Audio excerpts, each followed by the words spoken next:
Good morning to my all dear students. Welcome to online class. This is your English class, and today in this class we shall discuss our part 4 chapter 18. बच्चों, आज की video में हम आपके English का chapter 18 का part 4 पढ़ने जा रहे हैं, जो कि लास्ट पार्ट है इस चैप्टर का। इससे पहले वीडियो में हमने पढ़ा था कि डॉक्टर राव और सिरिल जो है ब्लैक रोबिन्स नामक पक्षी को ढूंढने जाते हैं और वो उन्हें मिल भी जाता है। तो वो क्या करते हैं कि उनके अंडों को इकट्ठा करना शुरू कर देते हैं ताकि वो उन पक्षियों को बचा सके, उनकी संख्या को बढ़ा सकें। So now let's start the chapter. Doctor Rao took out several articles from his knapsack. Knapsack का मतलब होता है झोला या थैला। डॉक्टर राव ने अपने थैले से बहुत सारे आर्टिकल मतलब वस्तुएं निकाली। He made Cyril wash his hands and dry them. उसने सिरिल के हाथों को धोया और उन्हें सुखाया, क्योंकि उसने कहा था कि हमें साफ हाथों से अंडों को पकड़ना है। नेक्स्ट माने अगला कदम, he gave him some kind of spoon. उन्होंने क्या करा, उसे कुछ चम्मच दी, अलग प्रकार की spoon the. And a small container, और एक कंटेनर का मतलब होता है एक छोटा सा डिब्बा दिया जिसमें वो रख सके। बोथ रिंस्ड इन अ डिसइंफेक्टेंट। डिसइंफेक्टेंट का मतलब कीटाणुनाशक, यानी उसने उस चम्मच को, उस कंटेनर को कीटाणुनाशक दवाई से धो रखा था। रिंस्ड का मतलब धुला हुआ, बिल्कुल साफ सुथरा।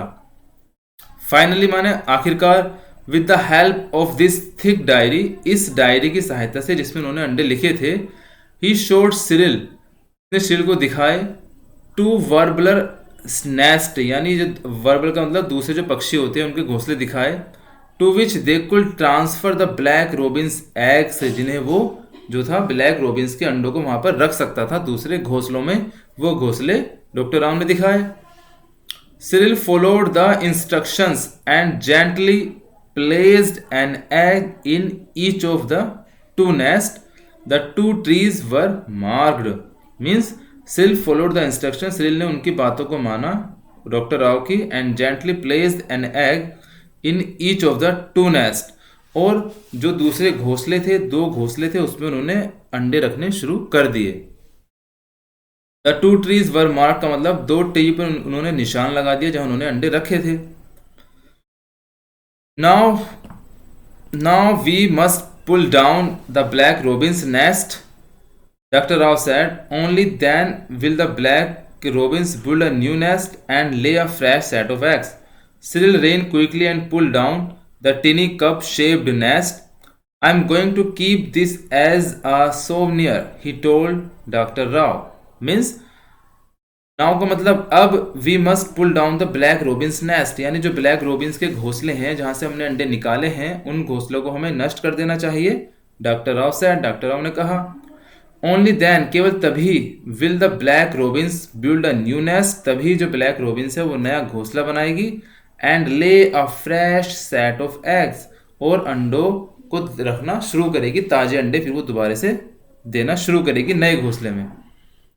सिरिल रेन क्विकली, सिरिल तेजी से दौड़ा, and pull down the tiny cup shaped nest, और जो उस ब्लैक रोबिन्स के घोंसले बने हुए थे छोटे छोटे कप के आकार के, उन्हें उसने खत्म कर दिया, नष्ट कर दिया। और उसने डॉक्टर राव से कहा, I am going to keep this as a souvenir, he told doctor Rao. Doctor Rao उसने बताया कि ये सब मेरे लिए क्या है, सोवनियर का मतलब यादगार है, ये सब चीजें मेरे लिए यादगार है। On their way back, doctor Rao said, यानी रास्ते में वापस जाते हुए डॉक्टर राव ने कहा, Cyril you will have to work hard to make this experiment successful, यानी सिरिल तुमने बड़ा ही कठिन कार्य मेरे साथ किया है, मेरे प्रयोग को सफल बनाने में तुमने बड़ा ही कठिन कार्य किया है, मेरी सहायता की है।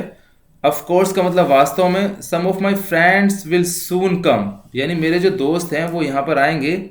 एंड कैंप हियर, और यहाँ पर एक कैंप लगाएंगे। डॉक्टर राव ने कहा कि जो मेरे दोस्त हैं वो यहाँ आएंगे और एक कैंप लगाएंगे। You will help them, want you, तुम उनकी सहायता करना, या तुम उनकी सहायता नहीं करोगे, ऐसा डॉक्टर राव ने पूछा कि तुम्हें उनकी सहायता करनी है। यस, हाँ, सैड सिरिल, सिरिल ने कहा कि हाँ बिल्कुल। आई शैल सर्टेनली हेल्प दैम से द ब्लैक रोबिन्स, यानी मैं ब्लैक रोबिन्स को बचाने के लिए उनकी सहायता जरूर करूंगा। Now let's see the next stanza. We have done enough for this season, doctor Roy explain. Doctor Roy ने कहा कि हमने इस सीजन में, इस साल में काफ़ी कुछ किया है। No doubt they can lay eggs 3 or 4 more times, but we must not tire them out. यानी उसने कहा कि मुझे शक नहीं है, मुझे इसमें कोई शक नहीं है कि जो ब्लैक रोबिन्स है वो 2 या 3 बार अंडे देंगी, बट किंतु we must not tire them out, लेकिन हमें उन अंडों को सुरक्षित रखना है, उन्हें तोड़ना नहीं है। बैक होम का मतलब वापस जाते हुए doctor Rao told mister and missus Fisher about the wonderful work Cyril was doing to preserve one of the rarest birds on earth। यानी वापस जाते हुए डॉक्टर राव ने मिस्टर और मिसिस फिशर को बताया सिरिल के वंडरफुल कार्य के बारे में, शानदार कार्य के बारे में जो उसने किया था डॉक्टर राव के साथ मिलकर।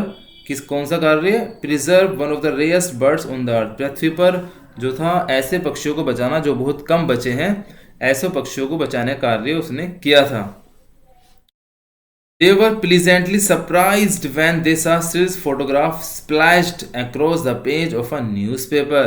यानी जब सिरिल के माता पिता ने अपने बेटे सिरिल का फोटो अखबार में देखा कि उसने इतना अच्छा कार्य किया है तो उन्हें बड़ी खुशी हुई। An article in the newspaper said, एक आर्टिकल यानी न्यूज़पेपर में एक लेख लिखा हुआ था, सेड की that he had spotted 2 rare birds in his village. यानी उसने अपने गांव में जो था 2 ऐसे पक्षियों को बचाया था जो बहुत कम बचे हैं। Transferred their eggs and taken care of them. यानी उसने उनके अंडों को ट्रांसफर किया था दूसरे घोंसले में और उनकी देखभाल की। And as a result of his efforts they would be more black robins in the world. और उसी के परिणाम स्वरूप, उसी के प्रयासों के स्वरूप इस पृथ्वी पर, इस संसार में ब्लैक रोबिन्स जो है अधिक हो जाएंगे। ऐसी बातें डॉक्टर सिरिल के बारे में अखबार में लिखी हुई थी। यह पढ़कर उसके माता पिता बड़े खुश हो गए।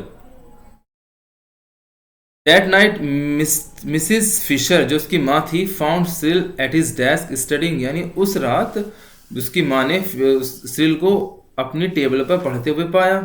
सिरिल, शी एक्सक्लेम्ड, वह उसने कहा Cyril you are studying geography, तुम जो है ज्योग्राफी का अध्ययन कर रहे हो, यानी भूगोल। ज्योग्राफी का मतलब भूगोल होता है, एसएसटी, भूगोल पढ़ रहे हो। Now let's see the next page. जब उसने अपने बेटे को पढ़ते हुए देखा तो वो सरप्राइज हो गई, उसे यकीन नहीं था कि उसका बेटा पढ़ने लगा है। You need not to be surprise mama, Cyril replied. सिरिल ने कहा कि ममा आपको आश्चर्य पढ़ने की कोई ज़रूरत नहीं है, आप इतना चकित ना हो। If I don't study geography, यदि मैं ज्योग्राफी का अध्ययन नहीं करूँगा, भूगोल नहीं पढ़ूंगा, and don't go to school, school नहीं जाऊँगा, how can I become an expert on birds, तो मैं पक्षियों में एक्सपर्ट कैसे बनूंगा, मुझे पक्षियों की जानकारी कैसे होगी।